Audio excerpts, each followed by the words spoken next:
संगम एक बहुत ही बेशर्म लड़की थी। वो किसी से भी बात करने लग जाया करती थी। संगम की यही आदत सुजाता को बिल्कुल भी पसंद नहीं थी। ऐसे ही एक दिन संगम मोहल्ले के एक बुढ़े के साथ चिपक कर बातें कर रही होती है। यह देखकर सुजाता को बड़ा गुस्सा आता है और वो तुरंत जाकर संगम को अपने घर ले आती है। ये तू क्या कर रही थी? कुछ शर्म भी है या नहीं? अरे वो बुढ़ा तेरे बाप की उम्र का है, कहीं ज्यादा बड़ा है तुझसे, और तू उस बुढ़े से चिपक चिपक कर ऐसे बातें कर रही थी जैसे पता नहीं कौन सी जरूरी बातें हो रही हो। और तूने क्या कसम खा रखी है कि अपनी माँ को कहीं मुंह दिखाने लायक नहीं छोड़ेगी? जीते जी नरक दिखा रही है। अभी भी समय है, थोड़ी सी शर्म कर ले। माँ, आपने तो आदत बना ली है, अपनी छोटी छोटी बातों पर आपको गुस्सा करना ही है। अरे वो बुढ़ा तो बस मुझसे ऐसे ही बात कर रहा था, और वैसे भी आपने सिखाया है ना कि कभी किसी बड़ों का अपमान नहीं करना चाहिए, तो मैं बस उनकी मदद ही कर रही थी। और वैसे भी अगर उन्हें मैं अच्छी लग रही हूँ तो इसमें मेरी क्या गलती है? मैं तो हर किसी को अच्छी लगती हूँ। भगवान ने मुझे बनाया ही ऐसा है कि मैं अच्छी लगूं सबको, लेकिन बस एक मेरी माँ है जो मुझे जीने ही नहीं देती, जिसको मैं कभी अच्छी ही नहीं लगती। खैर कोई बात नहीं, आपके साथ होता होगा और मैं हर किसी को पसंद आ जाऊं, ये भी तो कोई जरूरी नहीं है ना। सच में तू बहुत ज्यादा बेशर्म हो गई है। तुझे अपने सिवा कुछ दिखता नहीं है। इतनी बेशर्मी करना भी ठीक नहीं है। और मैं तुझे अपने घर पर ज्यादा दिन रखने वाली भी नहीं हूँ। मुझे जो लड़का मिलेगा जो तेरे लिए ठीक रहेगा, उसी से मैं तेरी शादी करवा दूंगी, ताकि तू जितनी जल्दी यहाँ से निकले उतना ही जल्दी मुझे सुकून मिले। कहीं भी बाहर निकलती है तू तो कोई ना कोई तेरे बारे में कुछ बोल के रह जाता है। मुझे तो मुंह छुपा कर रहना पड़ता है, जैसे मैंने ही कोई बेशर्मी वाला काम करा हो, जिस वजह से अब लोग मुझे ताना देते हैं। माँ, लोगों के मुंह बंद करना मुझे अच्छे से आता है। अगर आपसे नहीं हो रहा है तो मुझे बताओ, मैं चलती हूँ आपके साथ। 1 मिनट में उन लोगों का मुंह बंद करवा दूंगी, उसके बाद कभी बोलेंगे नहीं कुछ भी। नहीं, अब तक जो तूने किया है उसे देखकर तुझे लगता है क्या कि मैं तेरे साथ कहीं बाहर जाऊंगी? अगर तुझे मेरी कोई मदद करनी ही है तो अपनी ये बेशर्मी छोड़ दे। तेरी बेशर्मी मुझ पर बहुत ज्यादा ही भारी पड़ती है। एक लड़की का इतना बेशर्म होना भी ठीक नहीं है। कल को आगे जाकर तुझे ही दिक्कत होने वाली है। मैं समझा रही हूँ, समझना ना समझना सब तेरे ऊपर है। मैं तेरा बुरा नहीं चाहती हूँ। सुजाता इतना बोलकर वहाँ से चली जाती है। सुजाता को संगम की वजह से काफी कुछ सुनना और सहना पड़ रहा था, इसीलिए सुजाता अब अपने बेटी के लिए रिश्ता देखना शुरू कर देती है। सुजाता को काफी अच्छा एक अरुण नाम का लड़का मिल जाता है।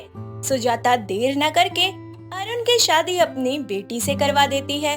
शादी के बाद संगम अपने ससुराल जाती है और सारी जिम्मेदारी अच्छे से संभालती है, लेकिन संगम की बेशर्मी यहाँ आकर भी खत्म नहीं हुई थी। ऐसे ही एक दिन संगम पड़ोस के लड़के से बात कर रही होती है, तभी उसका पति अरुण आ जाता है और संगम को देख लेता है। आप यहाँ क्या कर रही हैं? चलिए घर के अंदर चलिए। अरुण की बात सुन के संगम चुप हो जाती है और अरुण के साथ घर आकर बोलती है, ये क्या तरीका है अरुण? मैं किसी से बाहर बात कर रही थी तो तुम्हें इतनी दिक्कत हो गई, मुझे घर में ले आए। अरे अब मैं क्या अपनी मर्जी से किसी से बात भी नहीं कर सकती हूँ? वो लड़का इतना अच्छा था, मुझसे इतने अच्छे तरीके से बात कर रहा था, और तुम आए और बोले कि अंदर चलो। मैं अपनी मर्जी से कुछ भी करूँ? वो लड़का सही नहीं था, इसलिए हमने आपको कहा कि आप घर के अंदर चलिए।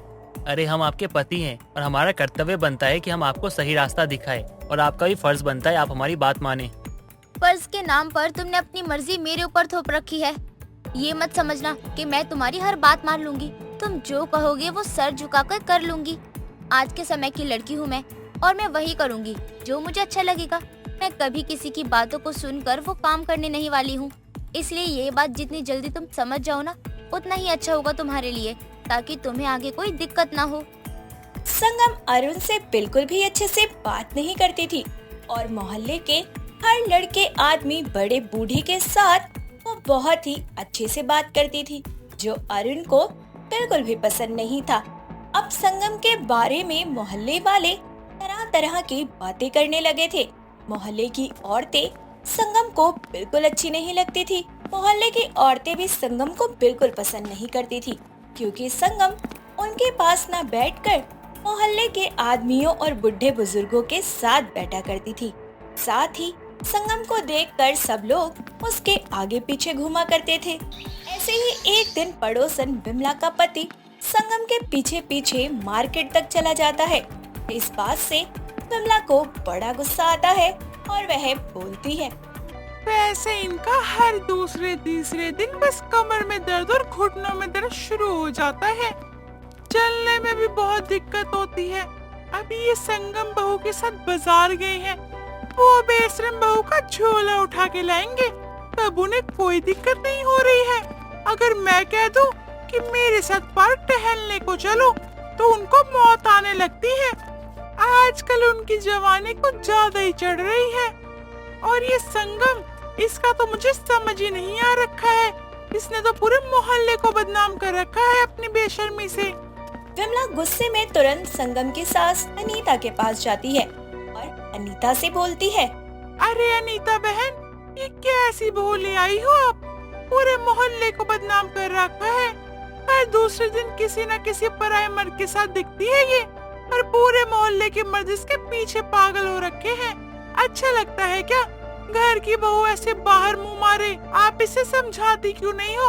उसके साथ मेरा पति भी मार्केट गया था, वैसे उससे कुछ कम होता नहीं है। अब मैं क्या बोलूं? मैं तो खुद ही अपनी बहू से परेशान हूँ। पता नहीं क्या सोच के मैंने इसकी शादी करवा दी अपने बेटे से। जब से आई है तब से लोगों का बीपी बढ़ा रखा है इसने। कभी हमारी समझती ही नहीं है। अरे इतना अच्छा पति है, इतना अच्छा परिवार है, ये नहीं कि अपने परिवार पे ध्यान दे। बेशर्मी दिखानी जरूरी है इसे। उसकी माँ को बताया तो उसकी माँ तो खुद ही बोल रही थी ये ऐसी ही है ये। मैं तो खुद परेशान थी इससे। मेरा तो इतना खून खोलता है ना जिसकी कोई हद नहीं है। मेरा बस चले तो मैं इसको जान से मार दूं, फिर चाहे मुझे जेल ही क्यों ना जाना पड़ जाए। देखिए बहन जी, ये आपके घर का मामला है, इसलिए मैं कुछ कह नहीं रही हूँ। लेकिन ये जो कुछ हो रहा है ना, ये बिल्कुल ठीक नहीं हो रहा है। मोहल्ले के बच्चों पे बहुत बुरा असर पड़ रहा है। अरे बच्चों के बारे में तो सोच लीजिए। इस बेशर्म पत्नी का प्यार बिल्कुल भी ठीक नहीं है। हर दूसरे इंसान से प्यार कर बैठती है ये। और अरुण कितना सीधा साधा और भोला भाला है, उसे इन सब चीजों की समझ ही नहीं है। अपनी बहू के बारे में कम से कम अपने बेटे को तो बताइए। और ये सोचिए, उसे अगर बाद में पता चलेगा तो उसे कितना बुरा लगेगा कि उसकी पत्नी ऐसी नीच हरकतें करती है। वो बेचारा उससे ऊंची आवाज में बात तक नहीं करता है। इसी चीज का वो फायदा उठा रही है। अनीता को ये सब सुनकर बहुत ज्यादा गुस्सा आता है और रोज रोज बेशर्मी दिखाने की वजह से अनीता और अरुण के सब्र का बांध टूट जाता है। कुछ दिनों बाद जब संगम बाहर से घूमकर आती है तो अनीता उसे एक जोरदार थप्पड़ मारती है और बोलती है, अब बस बहुत हुआ तेरा।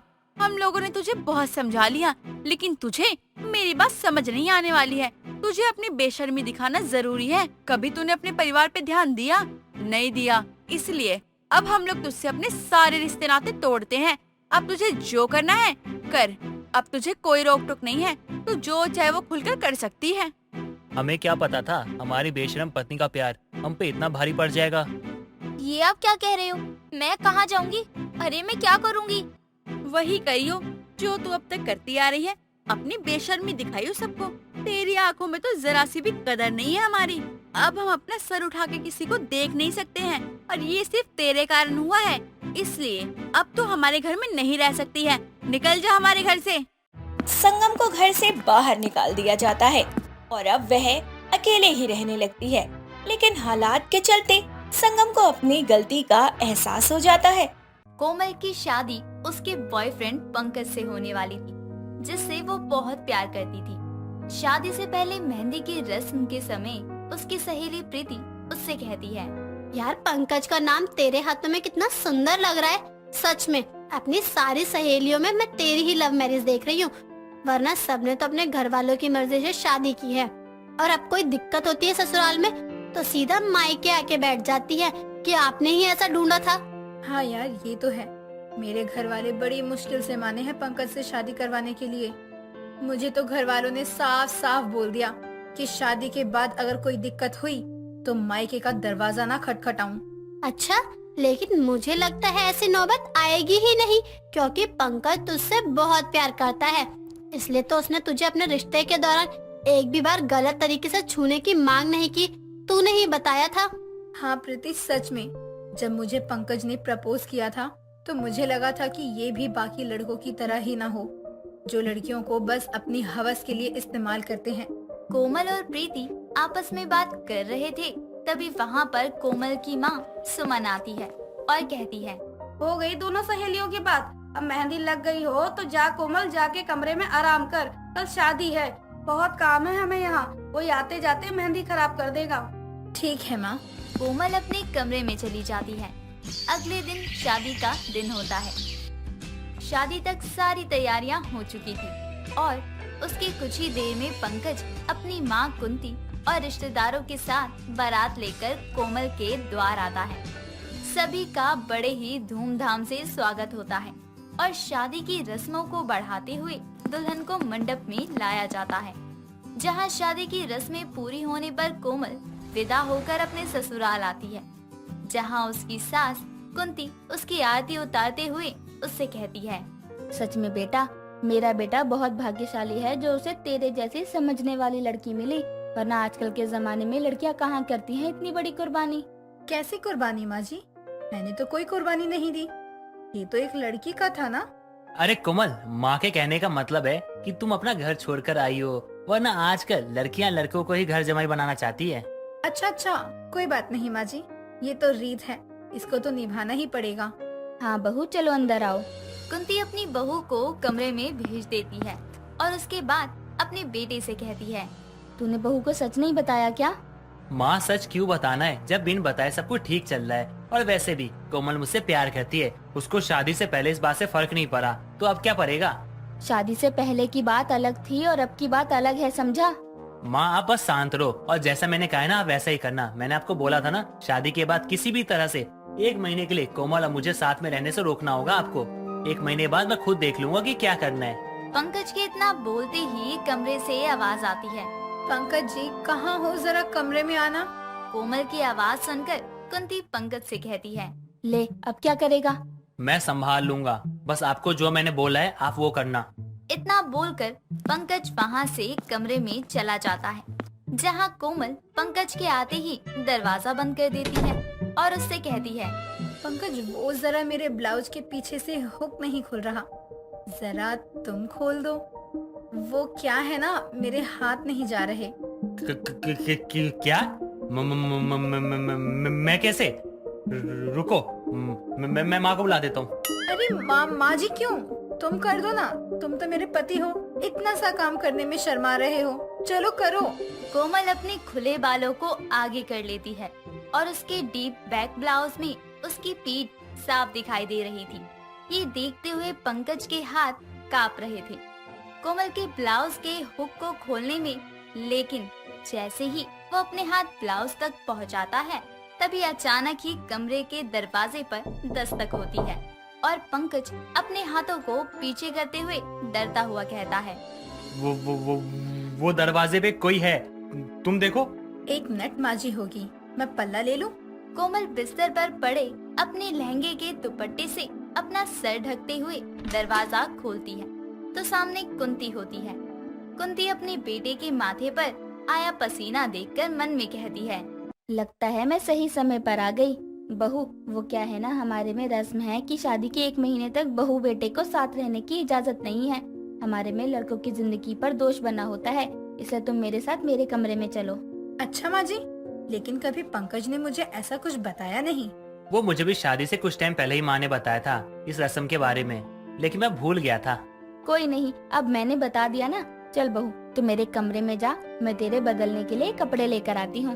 कुंती के इतना कहने पर कोमल उदास सा चेहरा लेकर वहाँ से अपनी सास के कमरे में चली जाती है, जिसके बाद कुंती उससे कहती है, पंकज, तूने ना सब खराब कर दिया। तूने मुझे बोला था कि ये समझौते वाली शादी होगी, तू कोमल को सब बताएगा और उसको कोई दिक्कत नहीं होगी और समाज में भी हमारी कोई बदनामी नहीं होगी। माँ, आप चिंता मत करो, कुछ नहीं होगा। ये शादी नहीं समझौता है, बस इसके बारे में कोमल को अभी पता नहीं है। ये कैसा समझौता है? मेरी शादी नहीं समझौता बन गई है मेरे लिए। जिसके बारे में मुझे ही नहीं पता।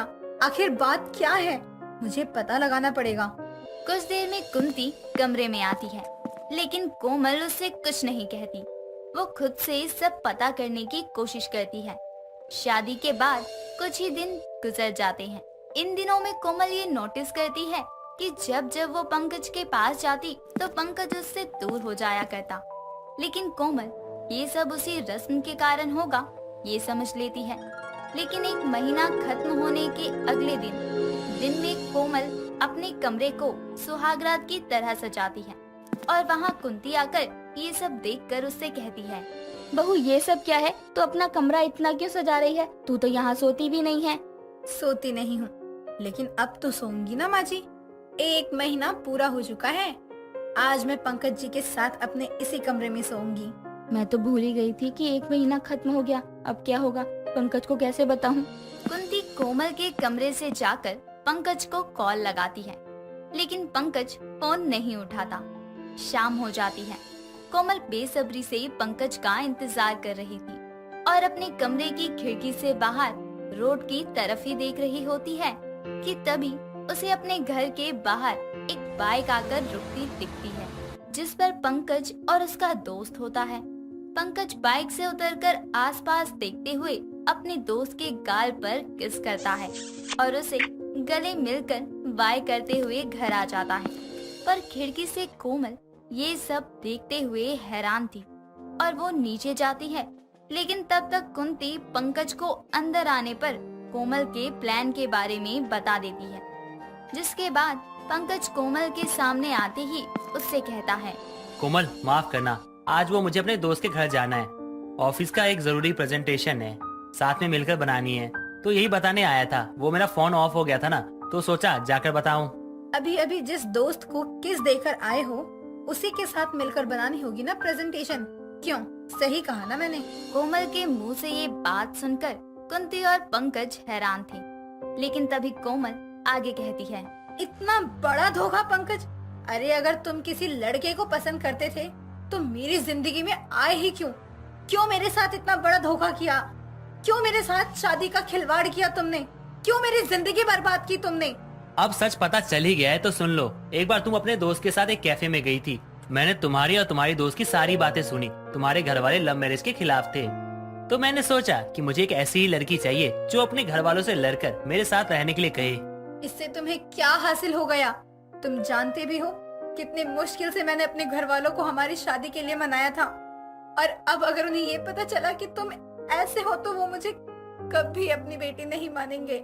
बस इसलिए किया क्योंकि तुम तो जानती हो मेरी माँ की समाज में बहुत इज्जत है, और लोगों को अगर पता चला कि उनका बेटा गे है तो सब मेरी माँ को ताने मारेंगे। इसलिए मैंने तुमसे प्यार किया और शादी की, क्योंकि अगर तुम चाहो भी ना तो सच पता चलने के बाद भी तुम अपने मायके नहीं जा पाओगी, क्योंकि वो तो तुम्हें कभी अपनाएंगे नहीं। और अगर तुम घर छोड़कर गई तो जिंदगी काट नहीं पाओगी अकेली, क्योंकि शादी टूटी औरत को समाज में किस नजर से देखा जाता है ये तुम बहुत अच्छे से जानती हो। पंकज चुप रह। बहू देख, अब जो है यही है। मैं चाहती हूँ कि तू अपनी इस शादी से समझौता कर ले। कोमल के सामने कोई रास्ता नहीं था। वो अपने माता पिता को ये सच बताकर खुद को उनकी नजरों में गिरा नहीं सकती थी, इसलिए ना चाहते हुए भी उसे अपनी शादी को समझौता समझकर अपनाना ही पड़ता।